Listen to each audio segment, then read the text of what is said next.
பாம்பு கடிக்கு மருந்து சொல்லுவாங்க. எந்த பாம்பு கடித்தாலும் மருந்து சொல்லுவாங்க. சீக்கிரம் குணமாயிரும். 15 வயசில் ஆரம்பிச்சுது அந்த அம்மா இந்த மருத்துவத்தை. 65 வயசு வரைக்கும் பண்ணுச்சு. 50 வருஷம் பாம்புங்கெல்லாம் பார்த்துக்கிட்டே இருந்துச்சு. எதை போட்டாலும் கடித்தாலும் சொல்லிடுது. 50 வருஷம் பார்த்துட்டு இருந்த பாம்புகளில் ஒன்று கிழவியை கடிச்சிருச்சு.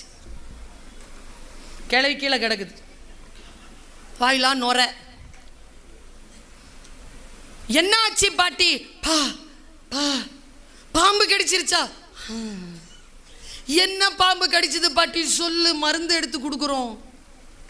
மருந்து சொல்லு பாட்டி. பாம்பு பேரை சொல்லு, மருந்து சொல்லு.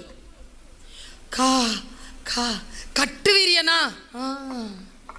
கண்ணாடி வீரியனா? மருந்து சொல்லு பாட்டி. அது ரகசியம்.